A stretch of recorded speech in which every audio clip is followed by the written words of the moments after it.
What's going on, San Antonio? What is going on, South Texas? My name is Mike Jimenez, and this is the Alamo City Sportscast coming at you from San Antonio, Texas. We are back in studio, baby. Joe Garcia, back. What's going on, my man? Nothing, man. I'm still, dealing with my Disney hangover. Went with the family, to Disney World. We're in Florida. Yeah. We went to like 3 of the parks, Magic Kingdom, Animal Kingdom. We went to Epcot for New Year's Eve, to take into, the festivities that they had over there. I got to tell you, man, I was eating mean. I burned everything I ate off. I lost weight on this trip, and I logged over 30 miles Wow. walking. We averaged at least 10 miles a day walking. Hey, man, I'm not going to lie. I'm a big guy, right? Yeah. I pushed myself, dude. I did not sit down. I walked. And you know what? If I can do it, anybody can. But you know what? That has me feeling great. And that means that I'm going to keep this up. I'm going to keep on being active. I'm going to keep on losing weight. Okay, so the Map My Walk app, Yeah. download that on your phone, and they have a challenge for 500 miles in 1 year. Yeah. So, I mean, basically that's a mile and a half a day. Jeez, dude. Okay? That's about a 30-minute walk per day or an hour every other day. I did a little over 3 miles on the first, and I'll get back at it today. I refereed a couple of games yesterday, and it was refereed a Holmes High School game. It was the Huskies. Oh, no. Hey, man, I saw people complaining about that too. Oh, it's called the technical foul. Oh yeah, complete nonsense. But I am at the lowest weight that I've been in 18 months. I've been refereeing about 4 to 6 games per week. So I'm not going to say it's a resolution, but I'm just going to get going. We have some people saying that the sound is a little bit odd. Yeah, hold on, man. I think I got a little hiccup here, so hold on. All right. But just to keep the show going, though. Oh, hello. We're coming back. Hold on. All right. For those of you following us on our YouTube stream, by the way, do we sound better now? Because I sound better in my ear. Well, we're gonna see, man. We got gremlins in the mix here today, coming back in from, vacation. Call it what it is. Yeah. So we're experiencing some technical problems here, but let's see if I can fix everything. So give me a sec. Just keep going. All right. But I gotta tell you what, man, the setup over here, ridiculous.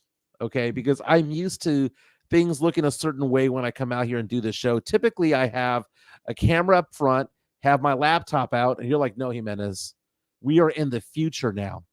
All right, we're back now. The audio's fixed. You have 2 monitors up here that I can see, a new camera up here. I can now, surf the web and do what I need to do during the show. We can take a look over here at all the chats that are coming in, people coming in. Charlie Hernandez, Mario Cavazos, Matt Lerma saying that everything sounds better. David reaching out to us saying that things sound better. But congratulations to you for the weight loss over the Christmas break. As you said, you walked 30 miles. 30 plus miles, dude. It was bad. Dude, Disney World is no joke, man. That is the biggest park I have ever been to in my entire life. It tests you, man. It's made to be painful. Yeah. Everything tests you, dude. You want to sit down, but you can't. Because if you do, you're done. Yeah. You got to keep walking. Animal Kingdom's so fun. It is a lot of fun. Hey, man, I got on that dinosaur ride again. That thing was awesome, man. And Epcot, Epcot's cool if you like to eat and drink. Oh, that's my thing. That's my jam. You go to the German town, the Mexican town. You go to the drinks. Chinese town. Yeah, I had some drinks. It wasn't bad. I've been refereeing my ass off, dude. I have been. I've been out and about, hitting the gym. I started the New Year's resolution off a little bit earlier this year. I started probably in early December, but it's going good, dude. It's going good. Bonsa's still there, but I'm never going to be skinny. That's not the thing. I'm working out because I want to eat tortillas from time to time. You know what I'm saying? Hey, there's such a thing as being fat healthy, bro. Oh, I know. Skinny fat and fat skinny, man. It is a thing. It is a thing. We have a lot to get into today. We have a special guest. Carolina Teague will be on at 10:45. And, CT's my girl, man. We go way back. We've been doing sports talk together for quite some time. And I talked with her last night. And I gave her crap, man. I gave her crap because I said, CT, you have a sister? You have a sister, and you never told me. She does have sisters. Yeah, I know. Yeah. I had no idea. So I was looking at her Instagram posts, and it was like my sister. And when she said my sister, I thought A friend. friend, like sister from another mister type of, Yeah, we're former coworkers or whatnot. But no, I was like, oh, that's the CT look right there. There's a second one out there somewhere in San Antonio, Texas. So I'm going to give her crap about that. But we'll have Carolina T talking about lots of things. The Spurs, Victor Wembanyama, checked himself in yesterday. Okay. He told Pop, I'm the captain now. Exactly. Exactly. He told his medical staff to go F themselves, and he went back into the game yesterday. So we'll get into that. Spurs have lost so many games in a row, now with a record of 5-28. Dude, this team is just that bad, man. I'm being honest, man. Spurs fans see it. They know it. This is the pinnacle of what this team, this core can actually do. And it's sad to see, and man. Pop is not going to turn the ship around, dude. Dude. Pop turns 75 this month. He's not going to turn the ship around. They're tanking, dude. We're going to get into that. No, I don't even think they're tanking. I just think that I think Pop lost the locker room. No, it's when the Spurs don't often tank, but when they do, it turns into a number one pick. No, maybe lightning can strike twice. This seems a little bit different, man. Well, let's get into the draft in a little bit and what some of the things that could go on with the Spurs. We're going to get into the Dallas Cowboys. They are the 2 seed as of right now because they got that nice Christmas gift, that gift wrap game from the officials against the Detroit Lions. We'll find out from Joe Garcia whether or not he finally believes in the Dallas Cowboys. Hey, I'll tell you right now, hell damn no. And for those of you who are like, haha, we're going to be the 2 seed because we play the Washington Commanders this weekend and they suck, check the forecast. Check the forecast. We'll get into that as well. Jimmy Kimmel, Aaron Rodgers. Who do you got this beef battle? Man, that's a good one. The Jeffrey Epstein list. Our girl, Christina Aguilera. Hey, there's rumors that say that you made the list. I saw those rumors. I can neither confirm Hey, man, nor shout deny. out to our boy Swiss over here, the man, myth, legend. Yeah. He's always on point with the memes, and he had a good one for you, dude. Which one was that one? Oh, I don't know if I could show it on air, but it was pretty good. I'll share it with you. Is it new? Is it from today? That's from Kanye. You know Kanye taking pictures of his wife? Yeah. Yeah, you were Kanye. They put you on Kanye's It's so face. funny because about like half the things that people tag me on, I don't even pay attention to because I'm working or I'm working out or I'm refereeing. And I come home and I see like 85 notifications. And half the time I'm just like, I'm just going to go to bed. I'm just going to go to bed. Again, Carolina Teague at 10:45 will be with us.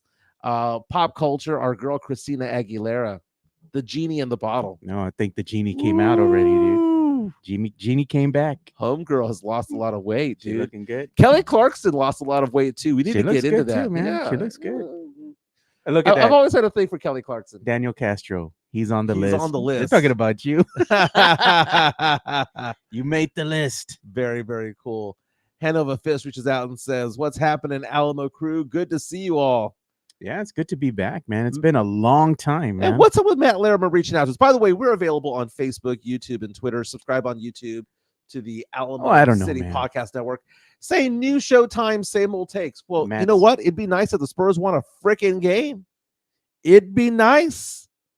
Lots to get into. Matt's today. Too positive, man. He's always, the Spurs are so good. The Spurs are, you got to see in the bright side of things. No, brother. In Pop, we trust. They're bad. They're just bad. In Pop, we trust. Can you imagine if the Spurs don't get any of the first-round draft picks other than their own this year? Oh, man. I mean, it's one of those things where we came into this year thinking to ourselves, there's a possibility of getting 3 first-round draft picks because of trades that were pulled off before the season. Yeah. And because they were protected picks, we might only have 1. That's what happens when you gamble. It's a coin flip as to whether or not the Spurs are going to be in the top 4, no matter how bad they are. Yeah.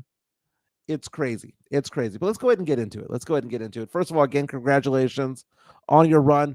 By the way, change is being done. Rumor has it we'll be doing this more often. Yeah, because might bring back an old favorite. Tell me more.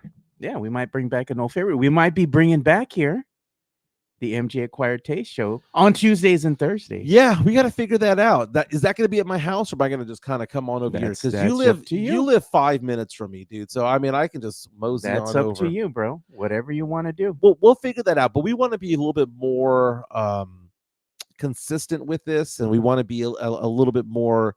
I don't want to say professional. It's just a lot of crap happened to me last year, personally. Yeah, and it kind of just made life miserable for me. And I'm back. Yeah, you know, I am back, and we could do this show the way that we originally intended, which is a daily podcast, sports and pop culture and all sorts of things like that. Old movie reviews, bad music. We're bringing it all takes. back. We're bringing it all back. We're going to bring it all back. We're going to need sponsors, by the way. Oh, yeah. So if you want a sponsor, reach out to us. You can DM us or reach out to us on Twitter. I'm at MJ Acquire Taste. Joe is at Two Shots Podcast. We'll go ahead and get that going. And Brandon Medina is at Big Boppy Brandon Medina. You got to look him up on Twitter. Brandon Medina, the Fantasy Gods wrapped up. Fantastic show. Thank you to Mad Pecker Brewery for sponsoring that, along with Mudslingers. They did a fantastic job with us. Hey, I've been talking with the owner from Mad Pecker. We might have a new brew coming out that's Wemby inspired, and it's not at the normal stuff that everybody's thinking. Yeah, we got a special name for it, man. We're working on some things. Very nice, dude. I like Mad Pecker. Oh yeah, man. The owner's awesome, dude. It's a good place. It's a good place. Chris Leha and I almost did a race over there, but I had already had 5 beers, man. So I've been challenging him to a race. I don't know, man. Somebody's gonna pull something. Who dude. do you think is gonna win that race? Let's say that we race. Man, we raced a quarter mile. Who's gonna win, me or Chris? Chris is 15 years younger than me. He should win. Who's gonna win this race? I put my money on my boy Leha, dude. Dude, I will so outrun him. Dude, I'm chasing after a freaking 17, 18-year-old 6A basketball players, dude, and I get to my spots every single time. I think, man, I don't know, bro. I think you're gonna pull something, man. You might come up lame halfway like Kevin Hart. J.O. Castro says Carnitas will lose to Leha. Got a new nickname already. Carnitas. Carnitas. You know what, dude? Go to a game. See how fast I run. I'm so confident, man. I'll put a case of beer on my boy Leha, dude. How fast of a run do you think? Like dude, how long you can't. Come on, man. We can't be going like 50 yards or nothing like that. Come on, dude. Go to my basketball games. Okay, go to my games, and I'm a big dude, but I run my ass off in a lot of those games, especially if it's like a 6A boys game. Yeah, dude. I did a JV game the other day, and JV was just 2 officials. It was Harlan against Sotomayor. Man, those guys can run up and down the court. Those weren't even the varsity guys. But my goodness, I would say that I ran that game at least 3 miles. Wow. At least 3 miles. It was a great game. All right, let's get into some sports. Again, if you want to follow us on YouTube, follow us on Twitter, follow us on Facebook, and we're also going to be available later on today wherever you get your podcast. Okay, Spotify, Apple Play, all of that stuff, iHeart app. Yeah. Oh, and shout out to Jesus Rivera, dude. He says you're welcome for the new nickname, Carnitas. I like it because it's fucking delicious. Oh, God. He called me delicious. What more do you want?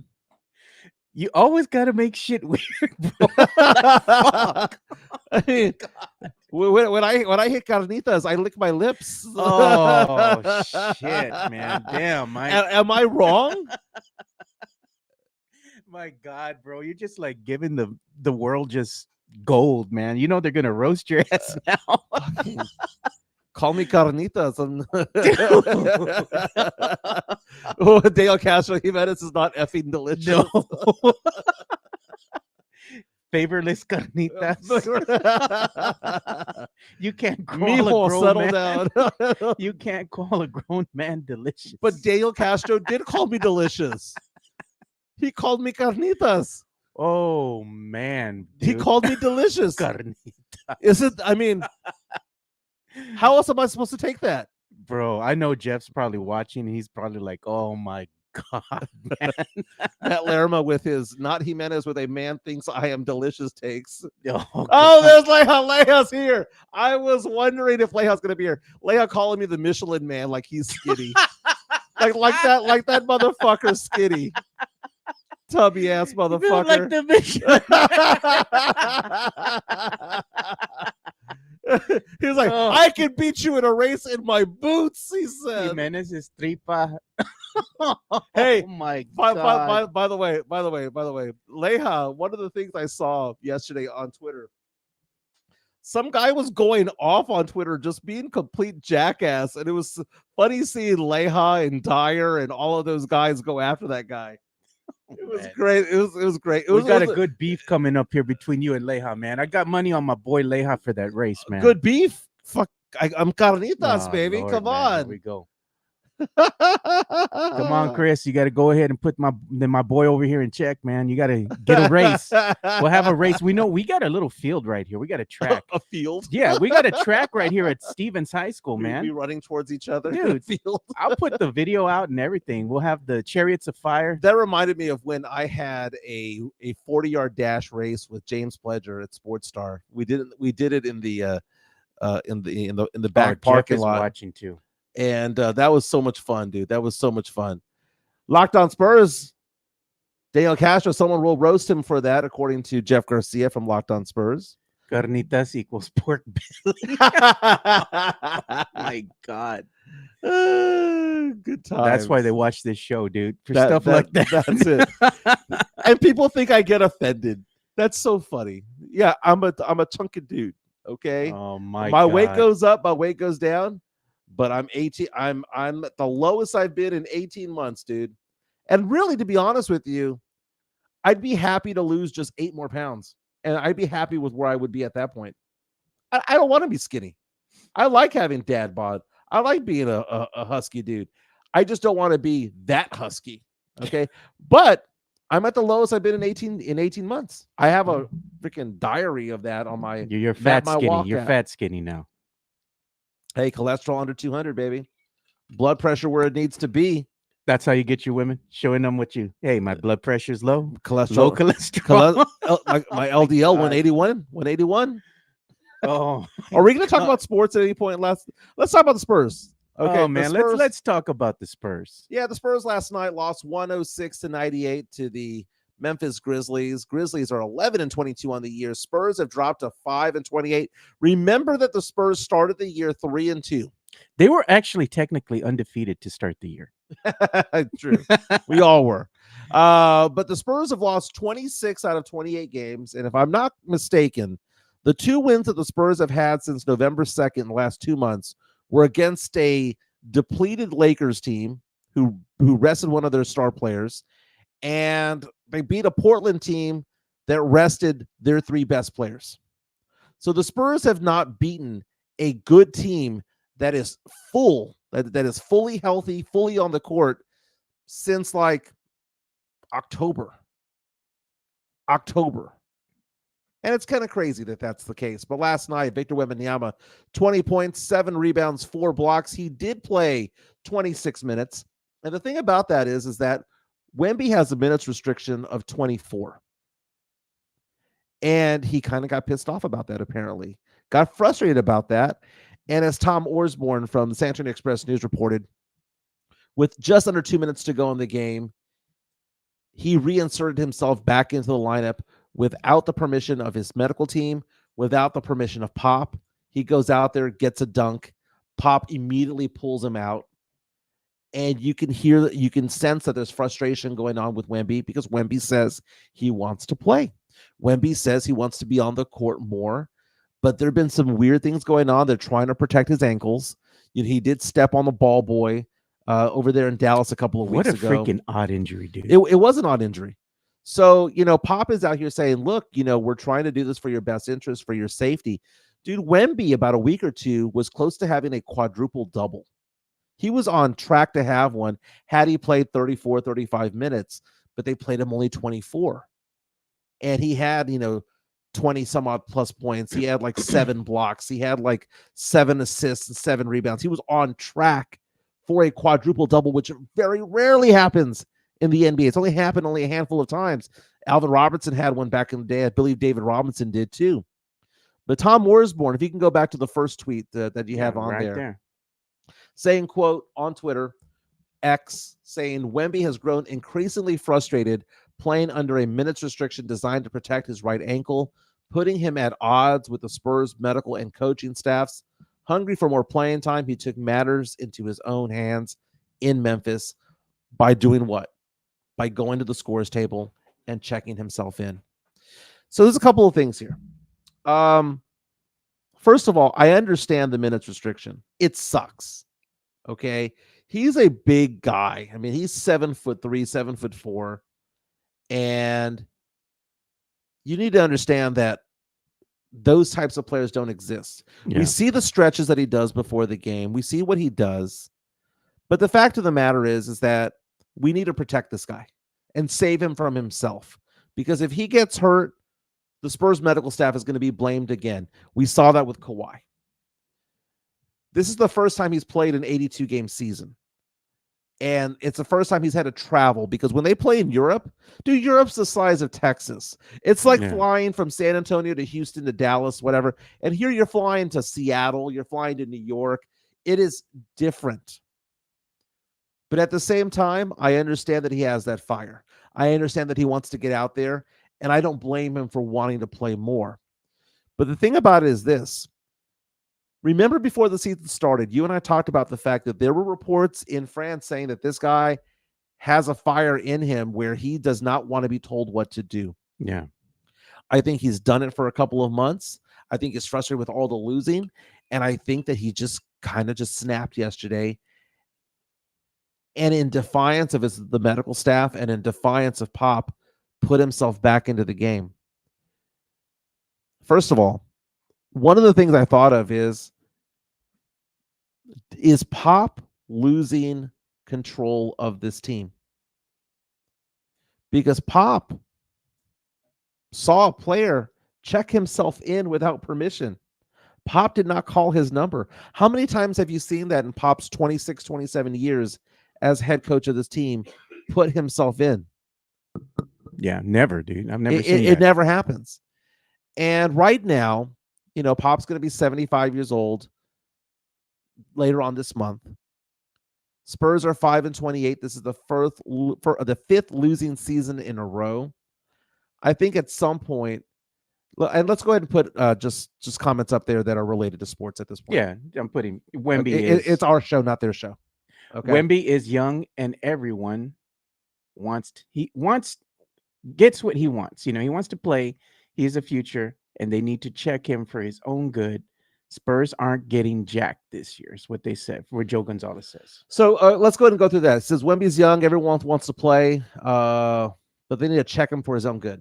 Okay. Look, it's a terrible thing that he's in right now.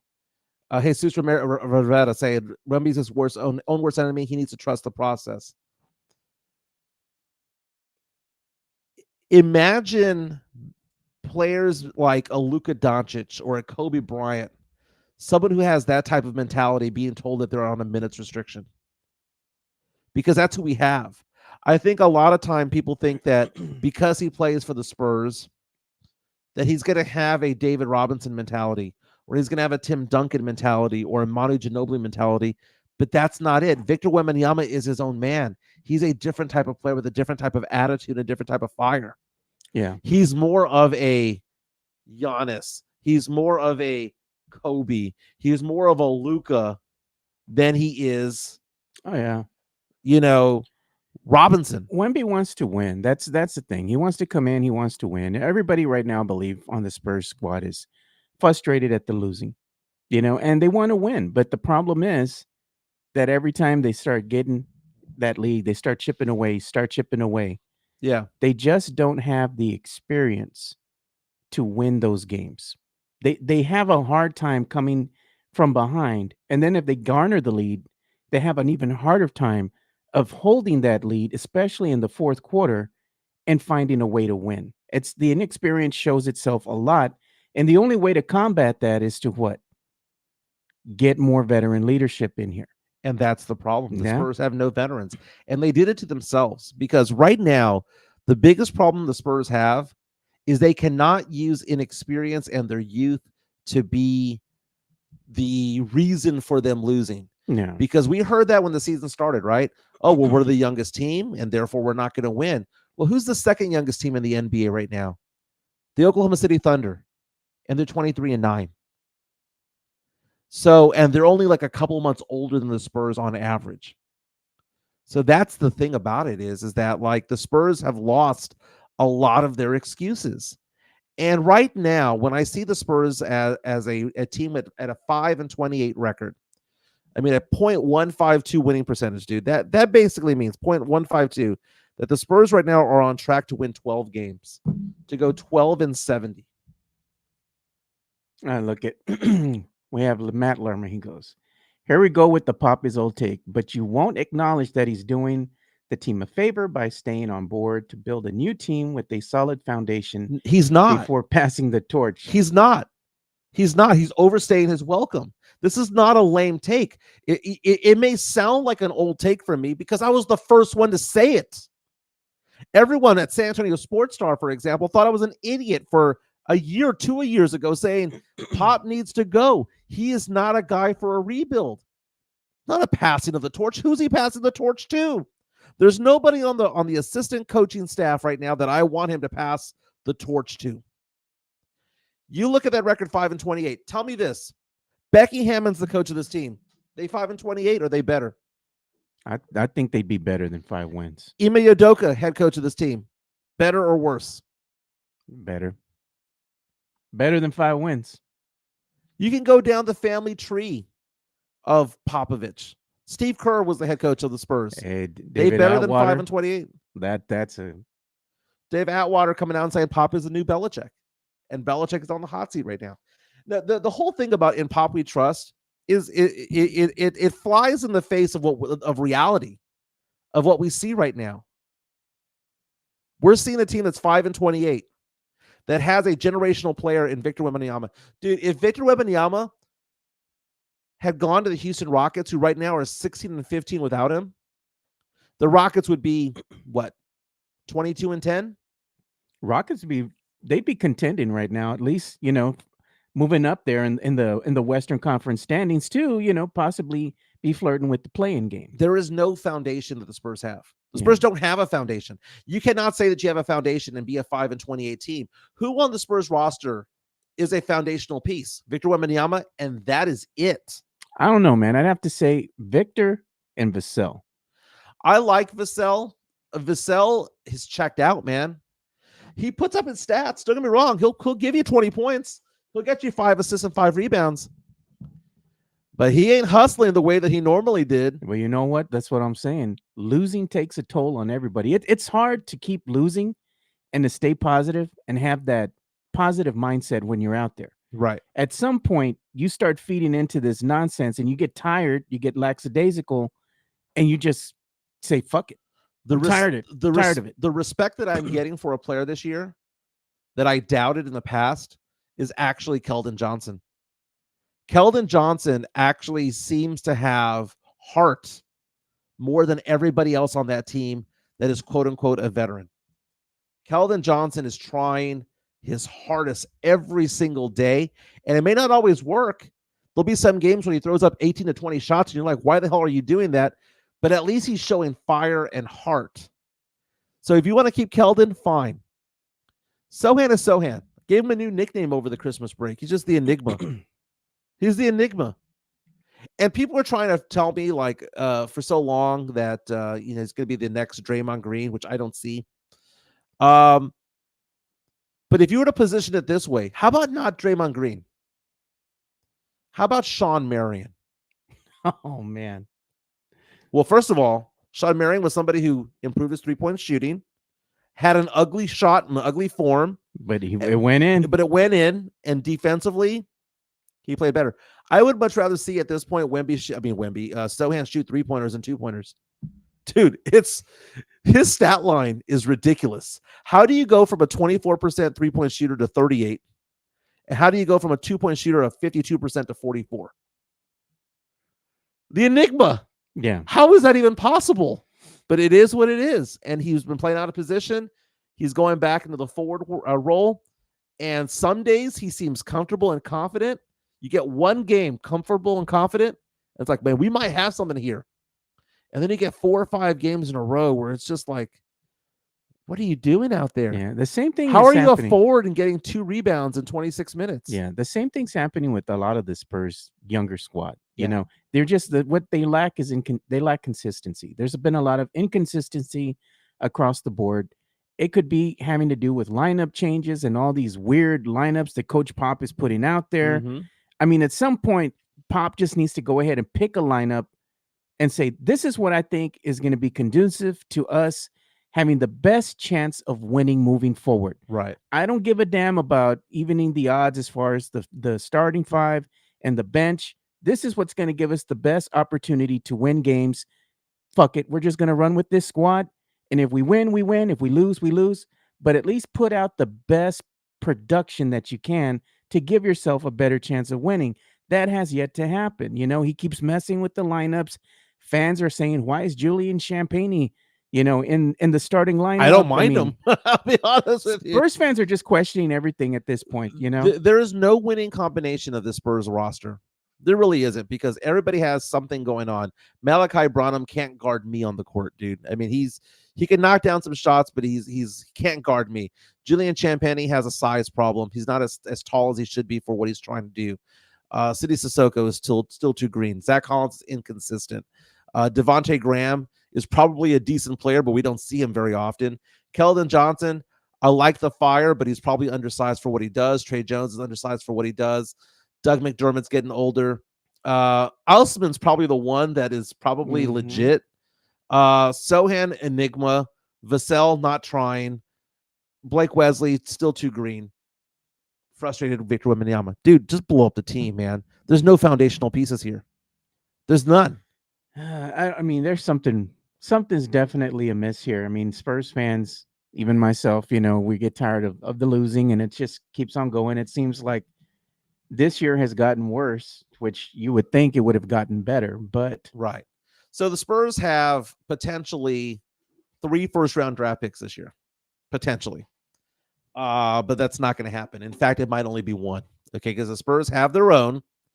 But in 2024, the Spurs also have a draft pick that belongs to the Charlotte Hornets, but it's top 14 protected.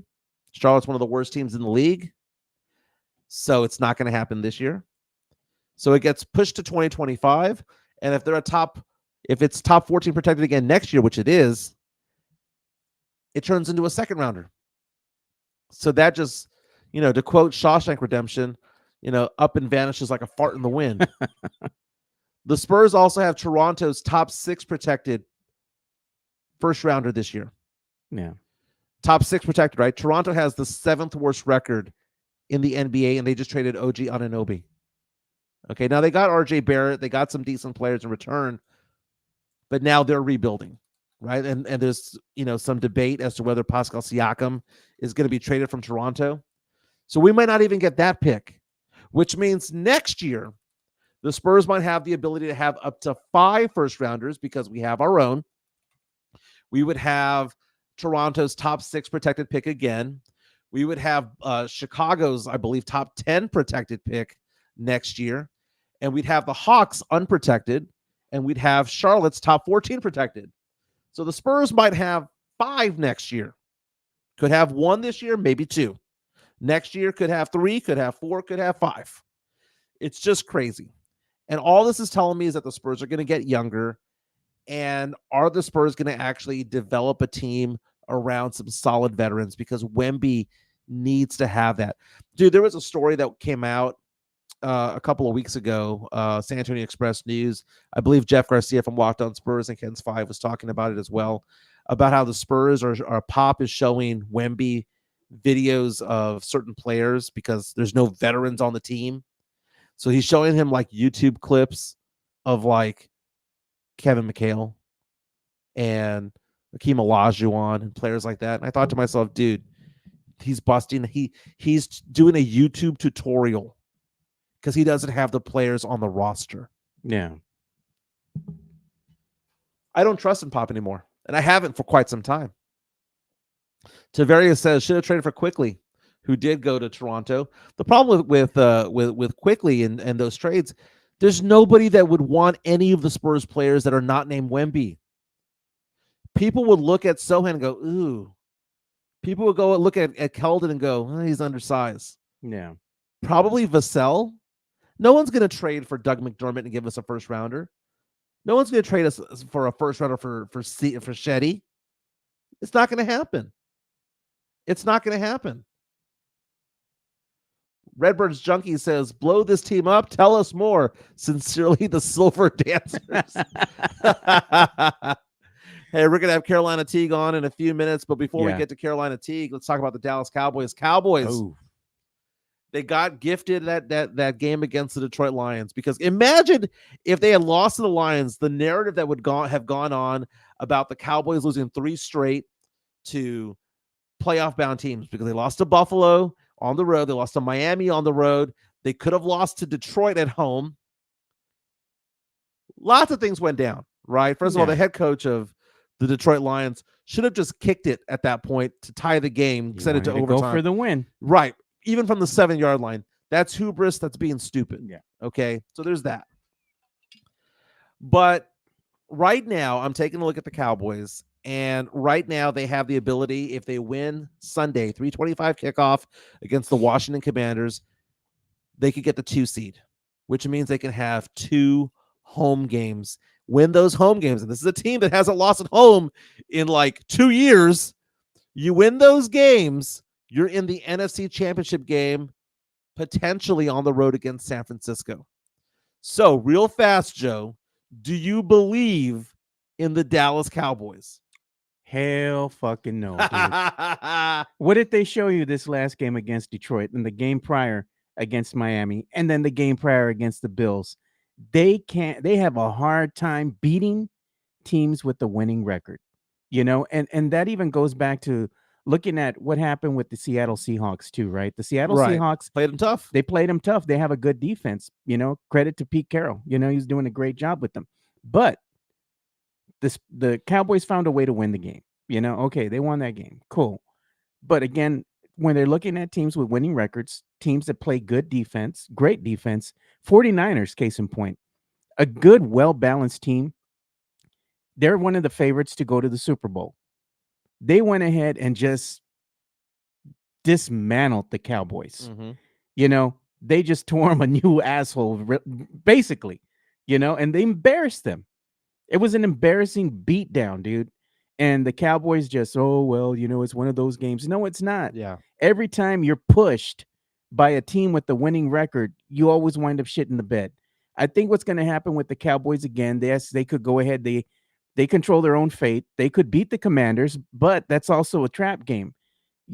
Let's see if everybody plays for the Cowboys. Are they going to wind up sitting people and be like, well, you know what? Let's see what the Eagles can do. Maybe we can go ahead and have the Eagles lose the game and we win. I don't know what's going to happen there. But if the Cowboys get that second seed, they get a first-round bye, right? They don't.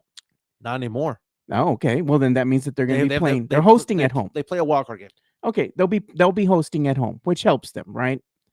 But nonetheless, man, this team, to me, they just don't have what it takes to win the big game. And it's not a knock on the other players. It all falls on the hands of one Dak Prescott. Dak Prescott. MVP Prescott? Dude, that needs to stop. He's had a good season. But if you want to be considered for MVP, shouldn't you shine in the biggest moments? And that's the thing. Okay, a couple of things about this. I'd like to piggyback off of you on. First of all, the Cowboys are the only team in the NFL right now who are undefeated at home, 8-0. Right, so if they host 2 playoff games, they should win those home games because they are a different team at home than they are on the road. Right now, the Cowboys are 8-0 at home, 3-5. Think about that. They are 3-5 on the road. No other playoff team in the NFC has a losing road record right now. 3-5 on the road. So I was thinking about it. Who do the Cowboys play this weekend? They play the Washington Commanders. Cowboys favored by 13.5 points, but should they be favored by 13.5? Because the Cowboys are going on the road, and we know that they suck on the road. We know the Cowboys suck on grass. They're taking on the Commanders, who play on grass. But beyond all that, I was taking a look at the temperature for Sunday's game, 3:25 kickoff. It is going to be 37 degrees, and by the way, it would have sleeted the day before. So the Cowboys are going to be playing on an icy field Sunday on grass in 37-degree weather. I'm not saying that the Commanders are a better team, but what I'm saying is that I would not be shocked if the Cowboys lay an egg on Sunday. I think all these Cowboy fans are looking at it going, the Commanders suck, but the Cowboys suck on the road. The Cowboys suck on grass. It's 37 degrees, and it's a wet, icy field. This might be a closer game than most people think. And oh, by the way, what happened to Tony Pollard? Cowboys can't run. And when you're on a wet, grassy field in 37-degree weather, it's not about passing the ball. It's about running the ball. And they can't run. So I'm getting, on behalf of Cowboy fans, a little worried. A little worried. Oh, man, look at this. Jesus Rivera, your son. Dak is beating all over QBs and stats. Joe's hating. I mean, you can give me stats all you want. Well, you know what? I even have that on notes. So let me get your comment on this, me, right? I mean, by the way, it's a according to MGM Grand and DraftKings and Caesar Sportsbook, they believe Lamar Jackson is going to win the MVP. It's not even close. It's not close. It's negative 10,000 is the odds. Dak Prescott's like 18-1 odds in some of these sites. But here's the thing about it. Dak right now, 68% accuracy. Lamar Jackson, 67. Dak, 4,200 yards passing. Lamar, just under 3,700. Dak, 32 touchdowns thrown. Lamar, 24. Dak, 8 interceptions. Lamar, 7. So you look at that and you go, okay, Dak has a higher completion percentage. Dak has thrown for almost 600 more yards. Dak has 8 more touchdowns thrown, just 1 more interception. So a lot of people are on social media going, well, why is Dak not considered to be the favorite? Well, a couple of things. Lamar Jackson's also rushed for 821 yards and has 5 touchdowns on the ground, right? Dak has only rushed for 200. But the thing about it is this. The Ravens are on a 6-game winning streak at the end of the year, and the Ravens beat the Niners. The Ravens beat the Dolphins, and they beat the living shit out of the Detroit Lions. So the same teams. So what did the Cowboys do? They lost to the Niners. They lost to Miami, and they were gifted that game against Detroit. Okay, and let's say that gift didn't happen. They barely beat Detroit. So if you take a look at it, Lamar Jackson's beating winning teams. Yeah. I'm going to check on our girl, Carolina, here, see if she's able to get in here. So, Tex-Mex Frank reaches out to us on YouTube and says, Puro pinche Cowboys win or lose. Part of the enjoyment of watching the game is not knowing what's going to happen. Cowboy fans not scared.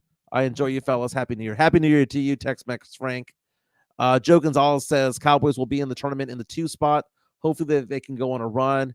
If they lose, then they lose. Well, let's talk about who the Cowboys could play because as RJ Ochoa from Blogging the Boys pointed out early today, the Cowboys have 7 teams that they could conceivably play in the first round of the playoffs. But I did put a poll out there about the 4 teams that are most likely the Cowboys to play. So the Cowboys are most likely to play either the Rams, the Packers, the Seahawks, or the Saints. And I asked the question, what is the toughest game the Cowboys could get in the first round? Because in years past, the top 2 teams in the conference would get a bye. No. But right now, what they did is they added a 7th team, a new wild card, and they stopped giving the number 2 seed a bye. So the 2 is going to play the 7. And right now, out of all the Cowboy fans who reached out to me on Twitter and responded to my poll, 49% are most afraid of the Rams, 33% most afraid of the Seahawks, 16% the Packers, and only 2% the Saints. If my Saints made it to the wild card, which they have a chance, they will lose to the Cowboys. The thing is that the Cowboys will get beaten up in the process. The Saints are bullies on the field. Yeah. So it's not that I think that my Saints would win. I think the Cowboys would lose an offensive lineman. I think the Cowboys would lose a receiver because Saints play bully ball defensively. Saints have a very, very, very tough defense. Dak be running for his life, man. He would be. But let's take a look at some of these teams here. So people say that they're afraid of the Rams. Well, the Rams are 9-7, have won 3 in a row. They have a quarterback that has won the Super Bowl before in Matthew Stafford. You have Cooper Kupp. They've won 6 out of 7. The only game that they've lost in that stretch was to the Ravens on the road, and it was 37-31. They've got a road game against the Niners to end the season, so that could be a loss. Or maybe the Niners start resting their players. We don't know. But I can see why Cowboy fans would be a little bit afraid of the Rams. They also play in a stadium very similar to Jerry World. Now, others have reached out to us saying that Green Bay is a team that freaks them out. Green Bay at 8-8. Jordan Love at quarterback, who's kind of figuring it out. He struggled early in the year because there was a time when they lost 4 in a row. They had lost 5 out of 6, but they've turned it around the last few weeks. They've won 5 out of 7, beating the Lions and the Chiefs, beating the Vikings as well. They finished the season against the Bears. I think I agree that the Rams are probably the team that the Cowboys should not want to play. Uh-oh. We got somebody joining us right now, so give me a second to transition. I see her face. Yeah. I see her face. By the way, we're going to go till about 11:15, 11:20 or so, and there she is, Carolina Let's see if I can Teague. bring her in here. Hey. You can follow her on all the social media platforms. I follow her on Instagram, Facebook, and on Twitter. We're going to try to bring you on. But Carolina Teague, how are you doing? We do hear you for right now. Is she on? Yeah, she's on. Yeah. Can you hear me? Yeah, we can. CT, how you doing? I'm good. I got no complaints. I just got off my work meeting, guys, so sorry I'm late. But I was at work, so I had a work meeting. worries. We were talking about true crime, so it kind of ran over our time. Mike has a lot to pick with you, man. Oh yeah, I'm gonna get to that in a minute. But let's talk about we're talking about the Cowboys right now. Cowboys, there are 7 teams that conceivably they could play in the first round. But I was asking the question, which would be the hardest out? Like, it's like, oh crap, we got them in the first round. That would be the Rams, the Packers, the Saints, or the Seahawks.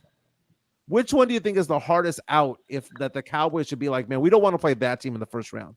The Rams. Yeah.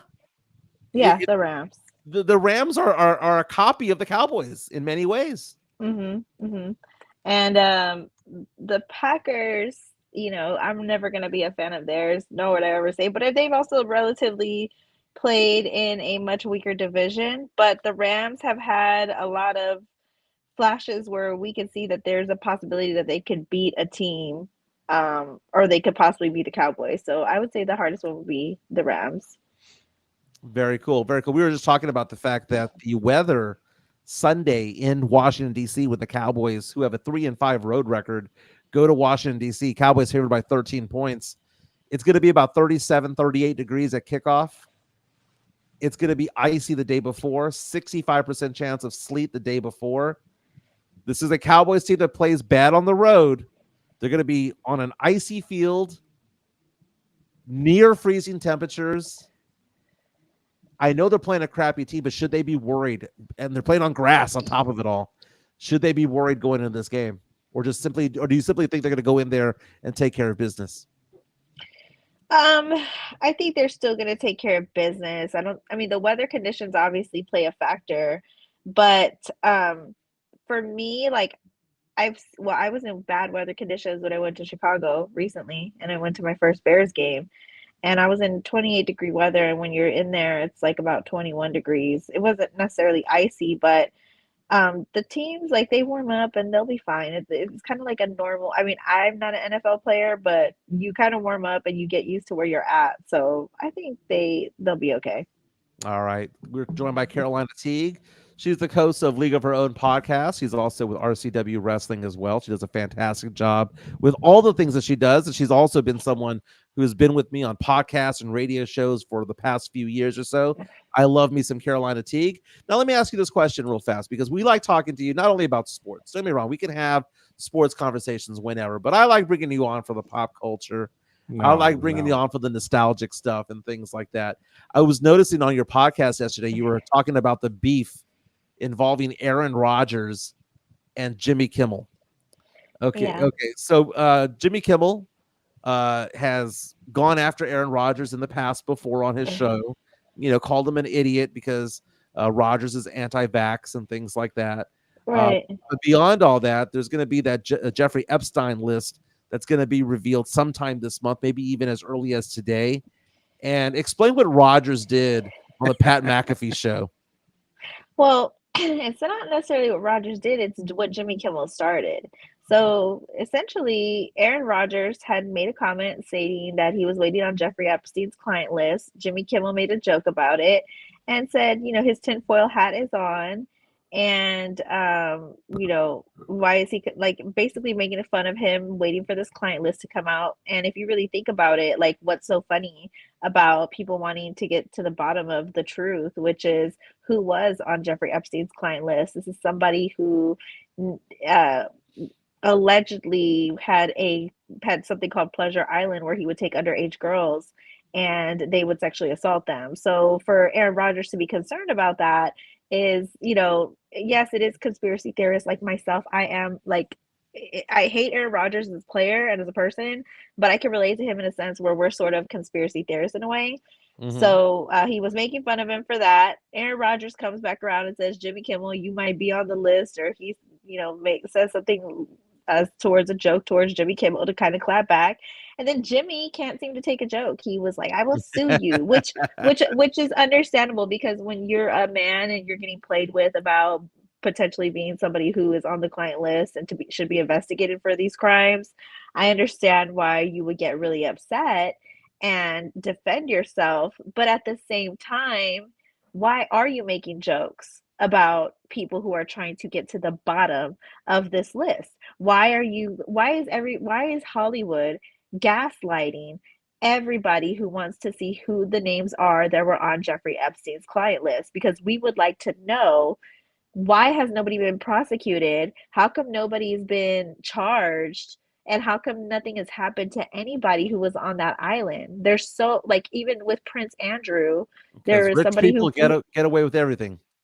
Exactly, but still, it's like, okay, so you're gonna gaslight us, the people who are concerned, and you're not gonna try to get to the bottom of it and maybe make fun of the people who could have been on the island. Like, why are your jokes going in that direction? So Jimmy Kimmel's response on Twitter says, quote, "Dear asshole, for the record, I've not met, flown with, visited, or had any contact whatsoever with Epstein, nor will you find my name on any of the lists other than the clearly phony nonsense that soft-brain wackos like yourself can't seem to distinguish from reality.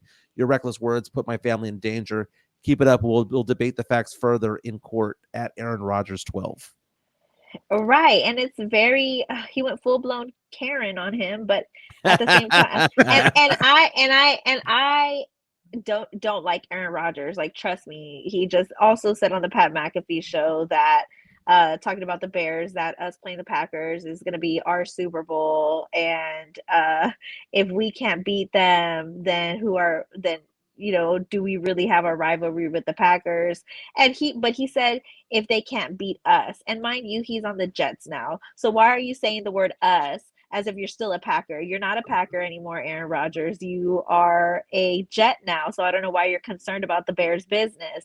I don't like Aaron Rodgers just like the rest of us, but I do agree with him in a sense where why I like that he is a big person and he's in sports and he's bringing attention. Where is the damn list?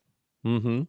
Well, I mean, I'm looking at an article right now from the New York Post talking about the fact that they've been feuding with each other in public since 2021.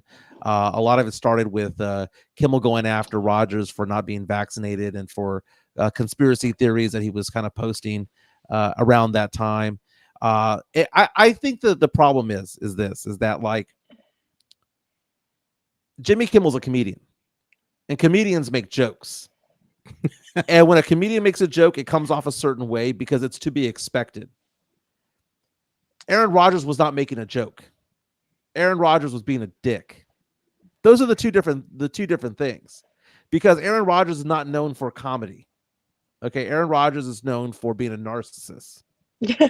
So that is the difference between it all, because Aaron Rodgers is talking about it as though it's fact, whereas Jimmy Kimmel has people clapping and laughing behind him because everyone knows that he's saying jokes. But Jimmy Kimmel is a dick at times when he's doing his comedy. Okay.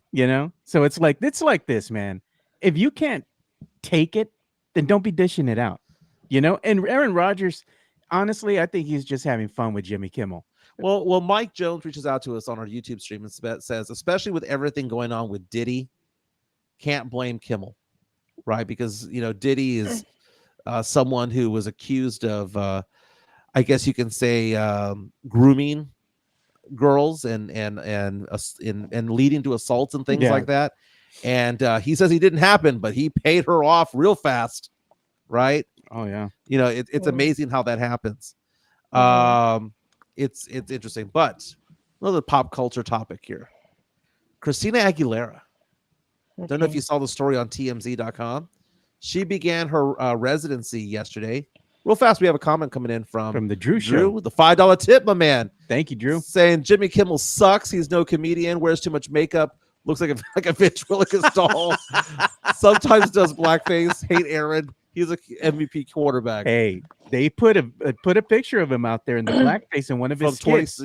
From that's in poor taste, man. That was from the Man Show, right? From with Adam Carolla back in the day. Yeah, dude, that was a crazy show back in the late 90s, early 2000s. That was crazy. Thank you. And thank you for the tip, Drew. And I hate Aaron. He's an MVP quarterback. I can hate him. I'm a Bears fan. He rags on us all the time. Just because you're an MVP quarterback doesn't mean you can disrespect the hell out of the team that we have. I have yet to see Justin Fields go out of his way to drag the Packers and disrespect him the way that Aaron Rodgers has. So Justin Fields is by far way more classier and way less douchey than Aaron Rodgers will ever be. Very nice. Very nice. We're talking to Carolina Teague of a League of Her Own podcast. Good friend of mine, good friend of ours, good friend of the show. Here's the thing. We were talking about pop culture. If you can go on to TMZ.com real fast, there's some photos of Christina Aguilera. Started her residency in Las Vegas. I love the fact that all these stars are going out there and performing there in Vegas, and you can go see them as opposed to waiting for them to come to town. But she lost 40 pounds leading up to her debut. So they're showing a photo, a before and after of 2021 and 2023.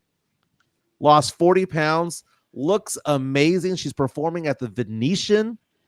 And apparently the show went off really well. So a lot of different costume changes and whatnot.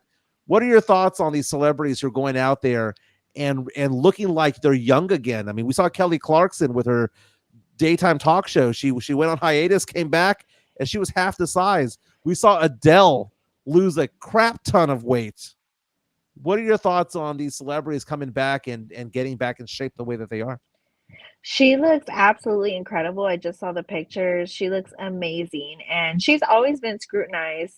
As long as I've been listening to Christina Aguilera throughout my entire life, her weight has always fluctuated up and down. Another person that has fluctuated weight that was a pop star was Jessica Simpson. They've always been criticized for their weight going up and down. And I don't think anybody takes into accountability that when you're in the spotlight and you're dealing with a lot of criticism and you have to maintain your composure and be the quote unquote quintessential goody pop star, that could take a toll on your mental health. And I can see why their weight was fluctuating. So to see her bounce back, take the time off and look incredible is awesome. And I notice that when you take time off social media, when you take time to yourself and you really hone down to trying to get your body and your mind right, that actually works. So, I mean, this is in the article, she's saying that that's what she did. She dedicated her time to her diet and training, and she looks absolutely amazing. So I say, you go, girl, you look incredible. And I don't think she's on Ozempic like a lot of celebrities are. This actually looks like natural. This looks like natural weight loss. Yeah, she goes on to say that she was doing boxing, that she was doing cardio workouts, strength training, and just basically eating less crap and eating a little bit healthier. It didn't say that she had this like drastic diet. She just said a little bit healthier. Mm-hmm. Yeah, sometimes all it takes is cutting out the soda, replacing soda with water. Leaving your shut your mouth, Carolina. I need my Diet Coke. I mean, no, but seriously, like sometimes it's those little changes. Like for me, what works for me is when I replace my Coke Zero with water, when I take out my flour tortillas and just eat my chicken fajitas by themselves. Man, you know like, what? On a personal note, Carolina be sending me some pictures of what she's cooking for dinner sometimes. Yeah. I'm like, girl, when are you going to invite? You know, look at my mango salsa. Look at the ceviche I made. I'm like, man. I've had conversations, and I don't know if I should say these conversations about that you and I have had in the past. No, you can. We're open. I'm open. Well, it's nothing bad, but you've talked about the fact that you do the RCW stuff and you do the emceeing and the hosting and all that stuff. Yeah. And you've told me before, you're like, I've got an event, I've got to look my best, I've got to get my body rocking and all that stuff. And you talk about how you limit carbs for a period of time. It's almost like you're a boxer. You got to get your weight. You got to show up on fight night with your weight. And it's funny. And I've seen you transform yourself over 2 weeks. It's not Ozempic or whatever they call that crap. Hard work. Yeah. You really just cut it out. And dude, for me, my panza goes from third trimester to second trimester to first trimester, depending on the amount of rice that I eat, dude. Man. If I eat rice, dude, if I go to a Chinese restaurant, I'm gonna be bloated for like a whole week, man. Oh, it's so good though. I just gotta lay off rice, dude. I gotta lay off rice and pasta, and I think I'll be okay. But we were talking about other celebrities like Adele, losing all that weight and all that stuff, but they still keep their pipes. They still keep their voice intact, which is amazing. But okay, go ahead.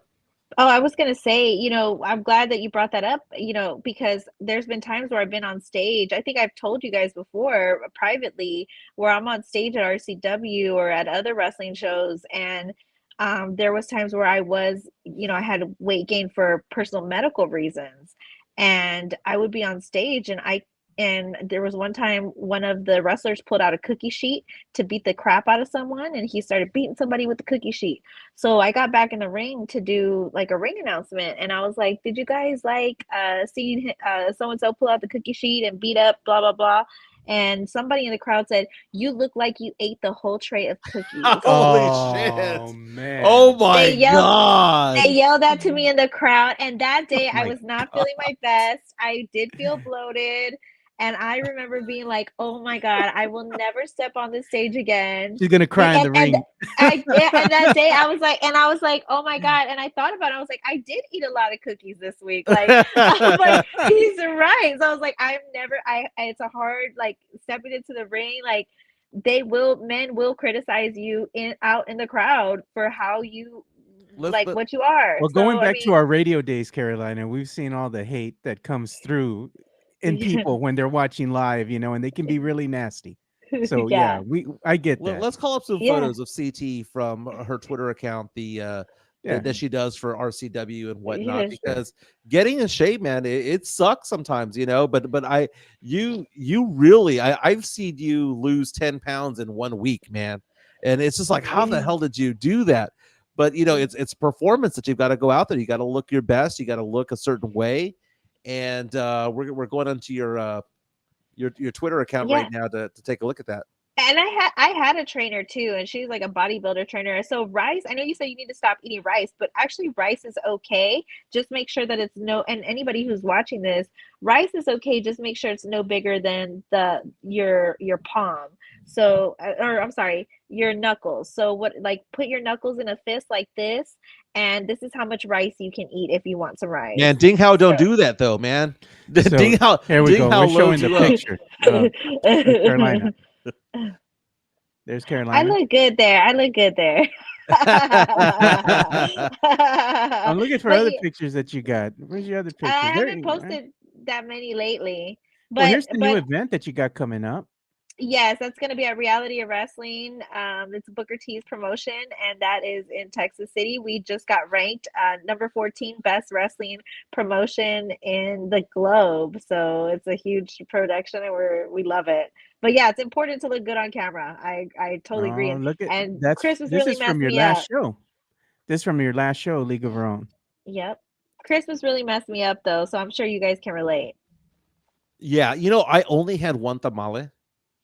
Wow. I it wasn't for a diet thing. It just didn't do it for me this year, man. There have been some years where I just inhaled tamales all November and Lord. December. But Lupita's, by the way, that little Mexican restaurant by on Culebra Road by where I grew up, apparently they have these tamales that they serve, like 2 or 3 tamales for like a plate. but then they put the enchilada gravy on top and then the cheese. Dude, enchilada tamales? Are you kidding me? That's amazing. Wow. You know what? That sounds like something. It's like some Blanco Cafe stuff. Now you want me? Yeah. I love Blanco Cafe. Now I want to go. So I called you last night, Carolina, and I was giving you shit. I was giving you shit because we were catching up. I hadn't talked to you since before Christmas. And I was telling you that I was watching all of these photos and posts you're making on Instagram and Facebook and all that stuff. And, you know, I'm in the process of a divorce right now. Right. And I gave you shit yesterday. I said, there's a second Carolina Teague. What the hell? You never told me you had a sister. No. And then you're posting photos of you going out and about. And I'm like, she's hot. She's hot. She's hot. She's hot. And not one. Hey, you should talk to my friend, Carolina. What's going on? My friends are taken, so why would I hook you? Why would I hook you up with someone who's taken? And also, you are in the process of a divorce. You're not fully divorced, so you will not be talking to my sister until those divorce papers are signed. You got to show the proof. Now, my sister is not my sister is my one sister and one brother, but my sister is not going to be your side chick, and she's not going to deal with the whirlwind in case you do try to, in the event you do patch things up. We don't know, because that's what men usually say to women. Oh, I'm going through a divorce. Sometimes that's a lie. So until I'm your little sister. So until I see those divorce papers with the signature on them, you will not be coming for my sister. Joe, have you seen her sister? I think I've seen some pictures of her sister before. They're like identical twins. Yeah. I was like, there's two of them? There's similarities there, yeah. People say we look alike. I don't think we look alike, but everybody who doesn't know us, like personally, they say we look a lot alike. Yeah. You do look a lot alike. Yeah. You do. Can we get my sister's beautiful. She's beautiful. She's she is on cam. Oh, okay. She's 30 years old, but she's not going to be dating a man who is in the process of a divorce. Oh, wait, she's 30, you said? Okay, wait. She's 30. Half plus 7 rule on 46. Oh, man. Half of that's 23 plus 7, 30. Boom, she counts. You nailed it. Hey, I got to get your opinion here, Carolina. I think you've seen some of the college bowl games that were, on TV recently here. Anything surprise you out of that? Washington upsetting, or not upsetting, but beating UT, the Longhorns. To me, that was a game that I was kind of scared about, because I thought Washington had what it takes to beat the Longhorns, and sure enough, they did. And Michigan's big win over Alabama, that was a good one. I was actually watching that game while I was flying back from Florida. I was in the air, like 30,000 feet in the air, and I'm watching the game, so it was a good game. I enjoyed it. But anything surprise you? No, honestly, before the Michigan game, I predicted that Michigan was going to win. So when Alabama came back in the second half, when Michigan came back in the second half, and they went into OT, I kind of had a feeling that was going to happen. My husband, he bet on Alabama, and I said, make sure you go for Michigan. And Alabama had the lead, and I was like, you should have went for Michigan. And then he was pretty pissed off at me when Michigan ended up winning. He lost all his money. So he was like, why did you keep saying Michigan was going to win? I was like, I just had a feeling Michigan was going to win. Yeah, Jim Harbaugh is a great coach, and I know he's trying to go to the NFL. So, and then also UT, that was an incredible game. That was a great game. Yeah, I up until the last second, I was like, UT might have a chance. And that was a crazy thing, because Washington was so much better, so much more disciplined in that game, and UT still had four chances of doing it, man. Four chances of it. Drew reaches out, $2 tip. Thank you so much. Cha-ching. Washington is destroying Michigan. Bet the over, he says. Wow. I agree, man. Penix was playing out of his mind. Washington's legit, man. Or Penix. I'm going to take him up on that bet. And if I lose money, the first person I'm coming for is the Drew Show. People reaching out to us saying that I was sounding thirsty and talking to you. No, I don't think you sound thirsty. I don't think you sound thirsty. I just think you sound like a man who is looking for love all over again. Look at Bias. Bias has got me laughing, dude. He puts thirsty Mike, and then his next comment, what about me, CT?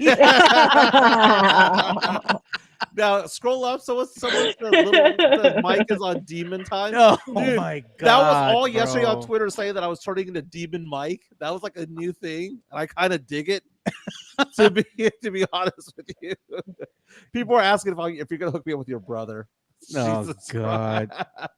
I was gonna ask Jimenez real quick. Yeah. You're in the process of a divorce. Have you actually been on a date with another woman? I really want to know.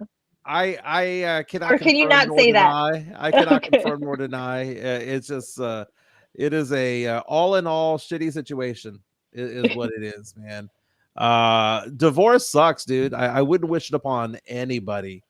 But it's just one of those things. Man, some of these comments are wild.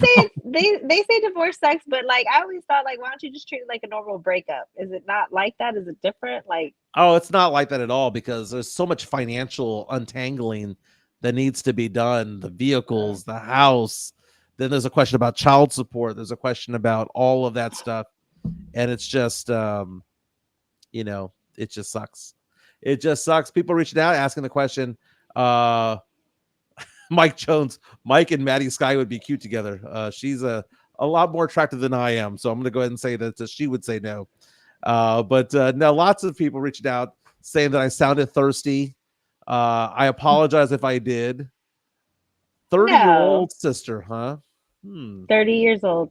She's 30. Interesting.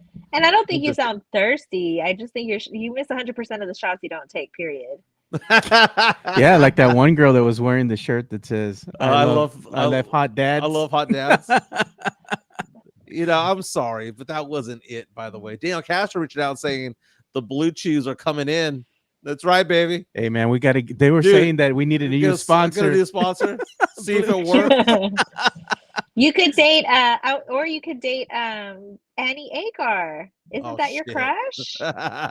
You should try to shoot your shot with Annie. I mean, if you can shoot your shot with my sister, you can shoot your shot with Annie Agar. Let's just shoot for the stars. Annie is elite. Annie is elite. Not even on my best day. Status. It's like, have you ever seen the movie? God, what is it called? She's Out of My League. Oh yeah. And it basically says that you can't jump more than 2 points. So if you think that you are if you add it all together, right? Your looks, your income, your all of the stuff that you have going on, right? You give yourself a number, right? It basically says that you can't go more than 2 plus 2. So an 8 can knock down a 10. A 6 can get an 8. A 4 can get a 6, and so on and so forth. By the way, what do you think you are? What do you think you are? I think I'm a 6 going to 7. So you think my sister is an 8? Is that what you're trying to tell me right now? Yeah. You're trying to tell me that my sister is an 8? I don't know anything else about her. I don't know the whole. I don't have the whole package. It is TBD, to be determined, because I don't know the rest of it. Oh my gosh, I'm going to show her this clip. She's going to be pissed. She is going to be pissed. Oh, which is good. Which is good. Which is good because it feels like a challenge. Oh man, look at Daniel Castro says he's a solid 2 out of 3. Yeah, that's 2 out of 3. That's a 6.67. I like that. I like that. Thank you for the compliment there. Man, your sister's gonna see this. It's like, there goes your shot, dude. Yeah, you already blew your shot before you even met my sister.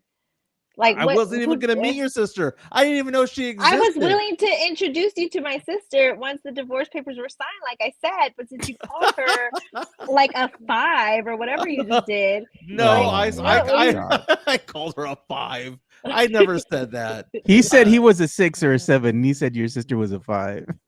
He said like differential 2 points. Are we going 2 back or 2 forward? That's a great movie, by the way. That's a great movie. She's Out of Your League.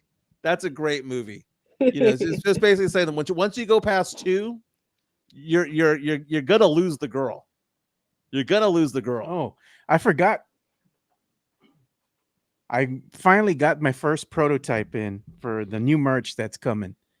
Y'all ready? I'm gonna show y'all what I designed here and got in the other day. I like it. I mean, y'all can Wow. Spurs jacket. see it. Spurs hoodie. He's all backing up all the way to the back of the wall. Look at check the sleeves. Check the sleeves. Got to represent the city. So I made this, and I was giving them away as Christmas gifts. You know, to my nephew. I gave some away to some family, my son in particular as well. So we got some new merch coming through the pipe too, and I'm working on a design right now that's tailored for the women. So I'm going to go ahead and share it with CT as well, so you can give me some feedback. Yes, I'll try out any of your prototypes. Give me a shirt. Dale Castro reaching out to us on our YouTube stream saying, "Damn, he called CT's sister a 5 out of 10. Called her mid." I did not. Can't believe that. you called my sister mid. I'm gonna strangle you when I see you in person. Dude, I would not have brought her up if I thought she was mid. My sister is beautiful. You guys, I already tagged her on when Jimenez was promoting it. I tagged my sister. Just go to her page. Her name is This Is Marina with 2 A's on Twitter. Click media. You'll see her pictures. My sister's very pretty. And for him to call my sister a 5 is just the most disrespectful thing I've ever seen. This is so Twitter. You baited me into this. Whoa. What's her Twitter handle? This is Marina with 2 A's. This is so Twitter. I say one thing and everyone says I said the exact opposite. Screw all of you guys. You need to apologize. I apologize for saying that you might be an 8 is what I'm saying. Is what I'm saying. Not all girls are 10. Not all girls are 10s.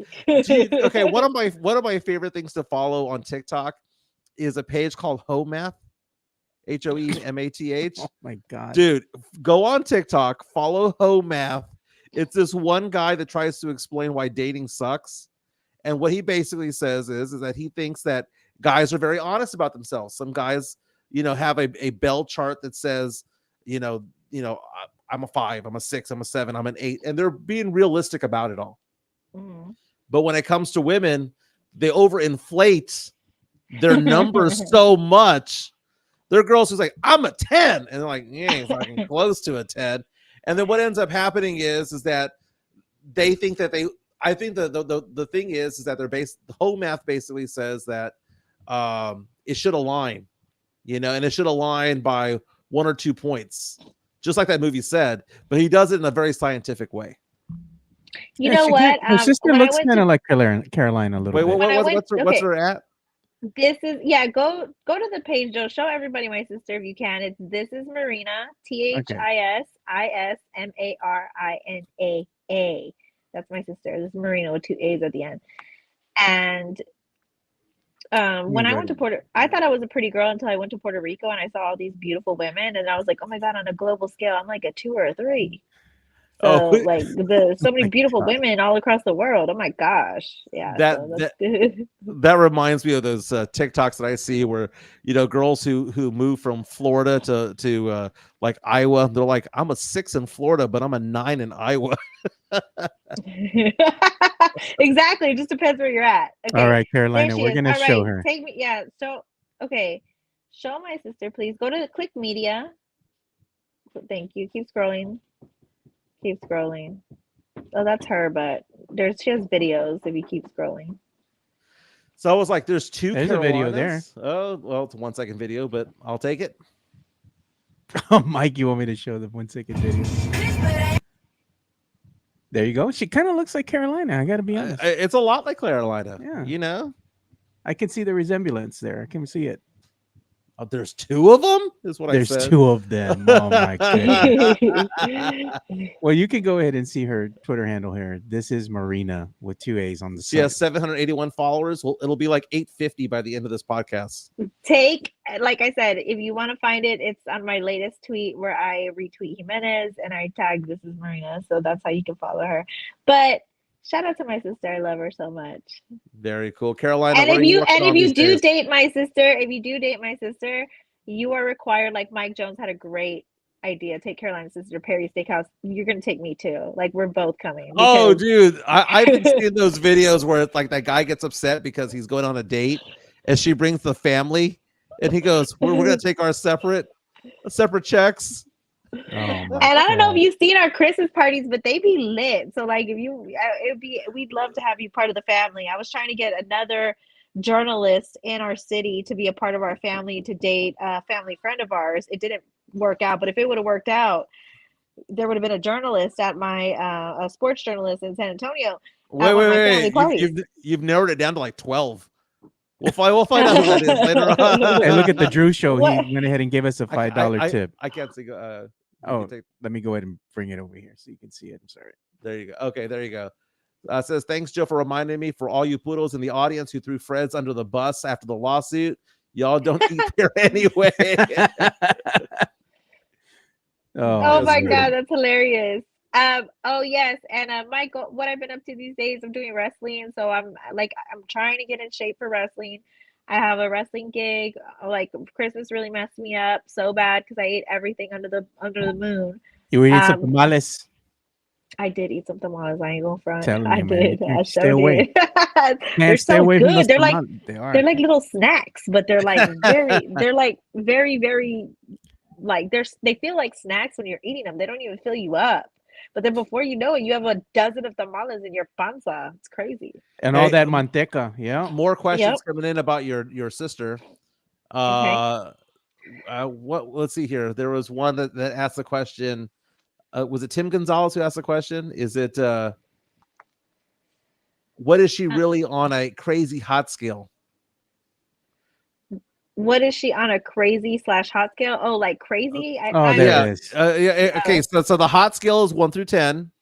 The crazy scale is 1 through 10. And basically the crazy hot matrix determines, are they hot enough to keep up with the crazy? To put up with the crazy? Joe knows that I'm like he calls me a chile piquin, like little pero picosa, which means like I'm spicy. Because I clap back and stuff sometimes, like when I'm in the mood to. But if you think that I have a smart mouth, my sister is like way worse than me. I'll just say that. My sister is very, very loving and kind and beautiful, and she has her stuff together, but she will not be afraid at all to put you in your place. If you think I'm not afraid, like she is really not afraid to put somebody in their place. So you just have to be able to put up with that, and then she might be somebody that you're interested in. But if you can't put up with that, then she's not for you. Hey, before we let Carolina go, I got to ask you a question, CT. So you've seen what's going on with the Spurs this season, and you've seen, Spurs Twitter, and Spurs fans going at it back and forth. We've all seen what's happening on social media. How are you feeling about the team thus far in the season with them only having 5 wins? I mean, we all expected a little bit more, but be honest, like give us your take. How are you feeling about the team? I don't think they're good. Like, I mean, I don't know what to say. Like, I just don't. I mean, what is there to say? Like, the record speaks for itself. 5 wins. They are. I mean, you could, and it's so crazy. I mean, I don't think it's crazy, but obviously, Spurs fans do need something to talk about. The Spurs media needs something to talk about. But there's only so many ways you can pick apart how much a team sucks or how the little developments that the team is making while they're losing. Like, it's very hard to pull content with that when you're dealing with a losing team. So this is a brutal season, and there's no way to slice anything around that. And for Wemby to sub himself in, I mean, that took a lot of nuts to sub yourself in front of Coach Pop. Coach Pop took him right back out because you don't play with Coach Pop like that. So it's just like, obviously there's some frustration there. They just want to win, but it's not easy. So I'm just like, it's a hot mess. People want Pop fired. People want Keldon gone, certain other people gone. It's a big mess is all I'm going to say. Dude, here's the thing. I think Becky would have more than 5 wins. And look at the Drew show. Thanks for the $5 tip, by the way, Drew. You a real one, man. He says, has to be said, all love Carolina, but Mike, she has friends who tried out for the Bad Girls reality show, and they were too bad for the show. Just saying. This is true. She told me the whole story before. Yeah, that's true. But the Spurs do. People want Pop's neck. They want him fired. I think you want him fired, right, Jimenez? Yeah, like back in 2021, I was ready for him to go, dude. Oh, here we go. Yeah, but Mike I'm Jones. wondering, I'm wondering, like, is there just a lack of talent, or is there just a lack of they don't know what to do with this team as far as coaching is concerned? They don't connect. But it has to be both. It has to be both. Mike Jones brought up a very good point, saying Pop needs to be fired just like Belichick at the end of the season. LaMarcus Aldridge's interview with Steven Jackson and Matt Barnes was interesting last week, and he was talking about how Kawhi Leonard, as Aldridge put it, just wanted a ball. Just wanted a ball. Didn't want to talk about life. Didn't want to have wine with Pop. Just wanted a ball. And what ended up happening was Pop treated Kawhi like he treated Tim. And that's different. You know, for those of us who have kids, you can't treat one kid like the other kid. You want to treat them fair, but you can't treat them the same because they're different people. And I think what ends up happening is that right now, Pop is turning 75 this month. He is the oldest coach, not only in the NBA, but he's the oldest coach in NBA history by 4 years. Damn. Hubie Brown was 71 when he retired. He was coaching. Pop broke that record 4 years ago. Yeah, I think Hubie was coaching the Grizzlies at the time. Yeah. Yeah. And I just think that at some point you don't connect with players anymore. That's why I think a Becky Hammon would have taken this team to a higher level. Not because Becky's a better coach or because she is better than Pop, quote unquote, as a coach, but because she can maybe reach them better. She can level and identify better with a Jeremy Sohan, with a Devin Vassell, Keldon Johnson, Victor Wembanyama. That's my thing. It's not because I think Pop is a bad coach. Yeah. I just think he's past his prime. And it's been 5 losing seasons in a row. Haiti reaching out to us saying Becky should be the next coach. Mike Baez saying he wants Manu to be the head coach. But LaMarcus Aldridge, though, I like what a lot about what he's saying right now about Wemby. LaMarcus, you know, Spurs fans 2, 3, 4 years removed from LaMarcus are suddenly showing him a lot more love than when he was actually here playing. We liked him, but we didn't love him. And it seems like we love him now. It's weird. Yeah, man. I think he was misunderstood, I think is what it was. Well, he also, made some statements about, having that one shot or having that one signature shot and sticking with that in clutch moments. But for this team and for Victor in particular, I think one of the main things that people should talk about a lot more is Chip England being gone. That was the shot doctor himself. And him leaving to Oklahoma, and you see Oklahoma's offensive shooting percentage went from one of the worst in the league to one of the best just by Chip England being implemented on the team. And you see the team for the Spurs, they're having offensive situational issues. And I'm wondering, is Chip England was a huge piece missing, but he was truly a key component. And I think that's also not being taken into factor as well. Coaching has a lot to do with it. Yeah, it does. We got to start bringing things to a close. Yeah, man. very nice. That is Carolina Teague. Tell us about what you're working on, where we can find you, where we can catch you, and promote yourself, girl. At Carolina Teague _ on social media and TikTok. I'm at Carolina Teague Sports. I'm thinking about changing my handle to at Carolina Teague Sports. League of Our Own podcast is every Monday. And that's my podcast at VodPod Media. I also am thankful that you guys have me on. I have Reality of Wrestling, Booker T promotion that's going to be on January 13th in Texas City, Texas. We're already sold out. Additional seat is being added. And January 20th at River City Wrestling at Good Shepherd Activity Center. And we're already sold out there, but we do have standing seats available at the door. So we hope to see you guys there. And yeah, I'll see you guys there at RCW if you guys decide to come in San Antonio. Bye, guys. That's my girl, bye, Carolina Teague, my friend, my buddy, my sister, future sister-in-law. Hope you have a great day. Bye, guys. Again, those of you who are watching this, listening to this, whether it be right now live on YouTube, Facebook, or Twitter, or in the future when it comes to a podcast, share. Let people know what we're doing. Let them know that we're back on a daily basis. Share our content. Be a supporter of our show. And if you want to be a sponsor of our show, reach out to Joe at 2 Shots Podcast. Reach out to me at MJ Acquired Taste, and we'll make something happen. But we're off and running. This was a good start to the year. I like being back in the studio. Gonna be honest with you, man. I Hey man, trying to run everything and talk and it's like looking left and right at the same time and doing all this other stuff. this whole setup over here, man. I mean, I was normally just looking at a little camera, and now I've got multiple monitors. I've got a keyboard. I've got these effects that I can do, these sound effects that I can do down the way. Yeah, we're gonna program those, man, for you so you can have some drops. Very, very, very nice. It's going to be a good year, man. 2024. It's going to be a good year for this show. Thank you for joining us today. Again, share, like, and subscribe. Hit the like button before you get off YouTube. That helps us out a bunch, man. Everybody have a great day. My name is Mike Jimenez. That's Joe Garcia. We'll be back tomorrow. Peace, guys. We'll see y'all later.